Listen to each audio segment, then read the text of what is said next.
বিশ্বাস করতে পারছে না 5 বছরে তার সুদর্শন দেখতে ছেলেটা এতটা বদলে যাবে। তার সামনে দাঁড়ানো ছেলে ছিল কালো হয়ে যাওয়া, ক্লান্ত এবং একেবারে সাধারণ চেহারা। পাশে দাঁড়ানো এক গ্রাম্য মেয়ে বলল, দুর্ঘটনায় আমি তাকে সমুদ্র থেকে বাঁচিয়েছিলাম।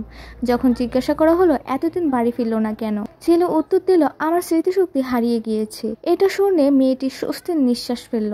ভাবলো এবার সে নিশ্চিন্তে নিজেকে মালিকের স্ত্রী প্রমাণ করতে পারবে। কিন্তু পরের দিন মালিক আবার আগের মতো দেখতে হয়ে যায়। তখন মহিলা ভয়ের কারণ তৈরি হলো, কারণ গ্রামের মেয়েটির চোখে স্পষ্ট বোঝা যাচ্ছিল সে এই ধনী ছেলেটির প্রেমে পড়ে গেছে। তাই মালিকের কাছে ঘনিষ্ঠ হওয়ার চেষ্টা করলো, কিন্তু মালিক স্পষ্ট জানিয়ে দিল, এই বাড়ি আমার চেনা লাগছে ঠিকই, কিন্তু এই স্ত্রীকে আমার একেবারেই মনে করতে পারছি না। মেয়েটি শত ছবি দেখালো, স্কুল কলেজের গল্প বলল, তবুও মালিক রাজি হলো না। সে বলল, আমার পরিচয় সম্পূর্ণভাবে স্পষ্ট না হওয়ার আগে আমি কোনো সম্পর্ক মেনে নেব না। তখন মহিলা তার সবচেয়ে বড় চাল খেললো, নিজের ছেলেকে সামনে এনে বলল, এই তোমার সন্তান। অদ্ভুত ব্যাপার হলো ছেলেটি সত্যি মালিকের মতো দেখতে, তার চোখ একেবারে বাবার মতো, অথচ এই সন্তানের আসলে মালিকের সঙ্গে কোনো রক্তের সম্পর্ক থাকার কথা নয়। তবুও ছেলেটিকে দেখে মালিকের ভিতরে এক অদ্ভুত আপনজনের টান জেগে উঠল।